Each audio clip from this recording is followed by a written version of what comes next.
पर अगर सपोज करो आज के टाइम पे 10 बच्चे सेम पिक्चर को देख रहे हैं, so how can I approach this picture in a different way? अब ऐसा आप क्यों करना चाहते हो, मेरे को स्पेसिफिकली बताओ। क्या कोई एंट्रेंस है जिसको आप क्रैक करना चाहते हो या कुछ अचीव करना चाहते हो? नहीं, नॉट बेसिकली। एंड गोल क्या है आपका? एंड गोल इज बेसिकली जो मेरा अभी इंटरव्यू आ रहा है, सो उसमें जो साइकोलॉजी टेस्ट है उसमें यही हो रहा है, हर चीज में यही हो रहा है कि अगर मतलब माइंड के ऊपर अगर टाइम का प्रेशर है ना, तो एक गुड क्रिएटिविटी नहीं निकल के आ पाती है। किस चीज का इंटरव्यू आ रहा है आपका? डिफेंस एग्जाम्स का ही है sir, basically it is known as SSB, services selection board. So उसी में जो साइकोलॉजी टेस्ट हैं उसमें मेरे को थोड़ी प्रॉब्लम आती है। सो बेसिकली आप जो कह रहे हो ना कि थिंक आउटसाइड द बॉक्स, तो वहां पे क्या होगा, अगर माइंड के ऊपर प्रेशर है तो वही लिखेंगे जो दिमाग में पहले से हमारे पड़ा हुआ है, जो फीड मैं घर से करके जा रहा हूँ। तो कहीं ना कहीं मैं उन्हीं आइडियाज को उस पिक्चर से रिलेट करने की कोशिश करता हूँ, जो कि गलत हो जाता है काफी बार। सो ऑन द स्पॉट अगर मुझे क्रिएटिविटी अच्छी करनी है या फिर बाकियों से कुछ अलग दिखाना है साइकोलॉजिस्ट को, जो कि वो पिक्चर को चेक करने वाला है, so how to do that sir? ये बेसिकली मेरा क्वेश्चन था।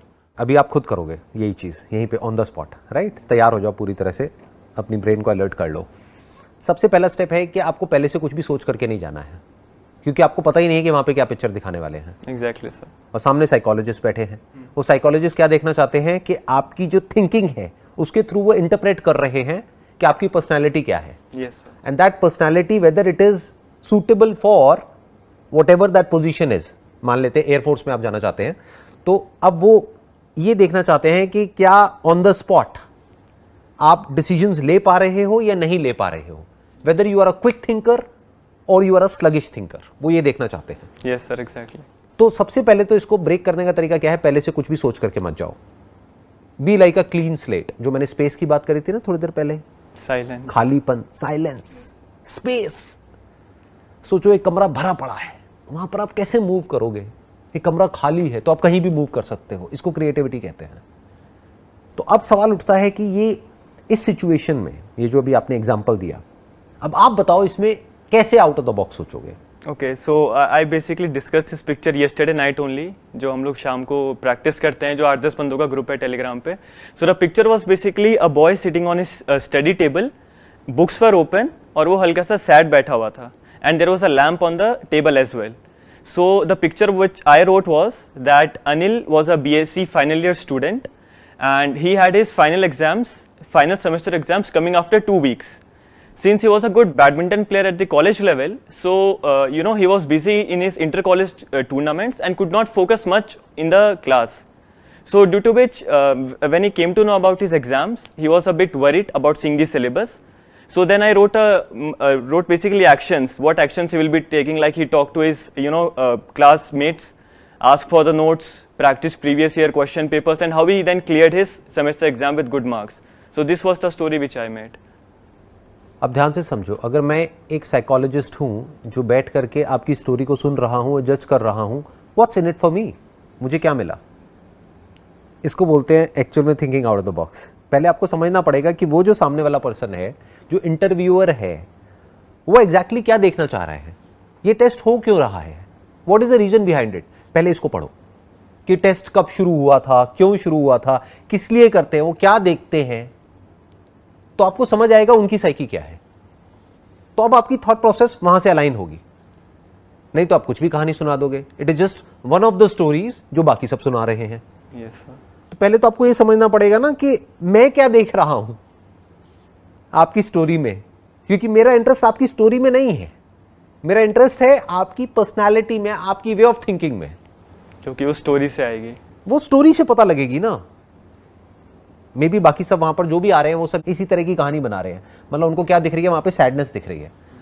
और आपको एक बहुत मजेदार बात बताता हूं, as a psychologist, I am not a psychologist but I understand psychology and I have passion in it.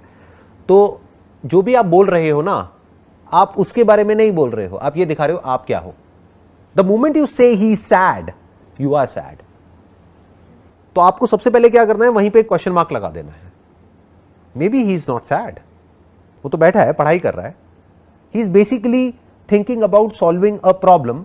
वो पिछले 2 घंटे से कोशिश कर रहा है उस प्रॉब्लम को सॉल्व करने की, लेकिन अभी तक सॉल्यूशन निकला नहीं है, लेकिन अभी कुछ ही सेकंड्स में निकलने वाला है।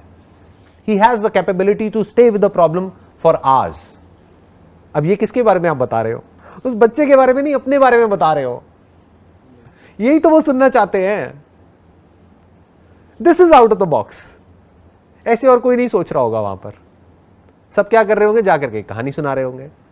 कहानियां सुनने में उनका इंटरेस्ट थोड़ी ना है। अगर कहानियों में इंटरेस्ट है तो वो जा करके मूवीज देखेंगे ना। तो they are not interested in your story, they are interested in you. How are you identifying yourself with that person in the picture? This is exactly what they want to understand. इससे पता लगेगा आपकी thought process क्या है।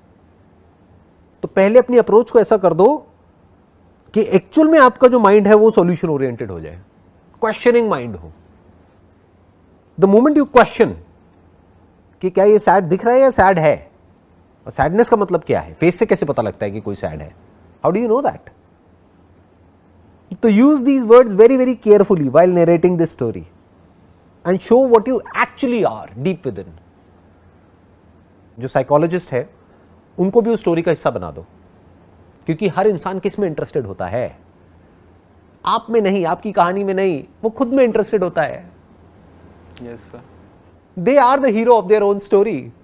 So if they are a part of the story, you will immediately get their attention. आप ऐसे बोलो, ये जो स्टूडेंट है इसका ध्यान पढ़ाई से हट गया है थोड़ी देर के लिए, वो बहुत देर से पढ़ाई कर रहा था, अब वो बैठा हुआ ये सोच रहा है कि कल मेरा इंटरव्यू है जहां पर कुछ साइकोलॉजिस्ट बैठे होंगे और मेरा इंटरव्यू ले रहे होंगे। तो वो जब मेरे से पूछेंगे कि किसी स्टोरी को डिस्क्राइब करना है तो मैं क्या करूंगा, तो अब उसके माइंड में थॉट आया कि मैं पहले से नहीं सोचूंगा, आने दो जो स्टोरी आ रही है, फिर जब आएगी और वो मेरे से पूछेंगे तब मैं बोलूंगा। तो उसके कुछ सेकंड्स बाद मैंने अपना ध्यान यहां से हटाया, क्योंकि मैं सोच रहा था कि मुझे क्या बोलना है, तो मैंने कहा पहले से क्यों सोचना है कि क्या बोलना है, जब वो चैलेंज आएगा तब सोचूंगा ना। These are the words that they want to hear. इसको एयरफोर्स से जोड़ो ना। You getting where I am coming from? Yes sir, I got. इसको आपने कनेक्ट किया एयरफोर्स से, प्लस उस साइकोलॉजिस्ट से यानी कि इंटरव्यूअर से, प्लस खुद से। इन तीनों से जोड़ दिया उस कहानी को, तीनों को कहानी में ले आए। उसका एक ही सपना है कि किसी भी तरह से उसको एयरफोर्स में जाना है, बट उसको रियलाइज हो गया है कि मैं गलत ट्रैक पे जा रहा हूं। मुझे ये नहीं सोचना है कि मुझे वहां पर जाकर के क्या बोलना है, क्योंकि मुझे पता ही नहीं है कि वहां पर क्या आने वाला है। तो जैसे ही मेरे को ये रियलाइजेशन आया, जैसे ही मुझे बात समझ में आई, तो मैंने अपना ध्यान जो कल इंटरव्यू होने वाला है, इस लड़के ने अपना ध्यान जो कल इंटरव्यू होने वाला है वहां से हटा दिया और अपनी पढ़ाई में लगा दिया। जो अभी उसके सामने है वहां पर लगा दिया। जिस एस्पेक्ट को वो कंट्रोल कर सकता है उस पर लगा दिया।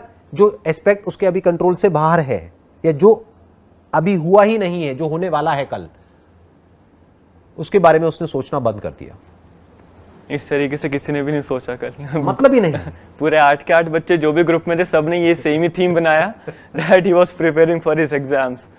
और कुछ लोगों ने तो पीछे एक फोटो टंगी थी, उसमें उसके फादर की डेथ भी दिखा दी, that his father was dead in the army and all that. पर इस तरीके से किसी ने भी नहीं सोचा कि ये एक डिफरेंट एंगल इसमें हम डाल सकते हैं। जो साइकोलॉजिस्ट है वो क्या जज करेंगे इस कहानी से कि you are a solution oriented person, you are a creative thinker, you are a problem solver, you are not a problem creator. Because the moment you start narrating a sad story, that person will get sad, जो interviewer है। तो sad story क्यों सुनानी है, actual story सुनाओ अपनी खुद की। This is creative thinking, this is out of the box thinking. Out of the box not just for the heck of it, but for achieving a target और a goal which is absolutely clear in your mind. Wish you all the best. Thank you so much. May God bless you.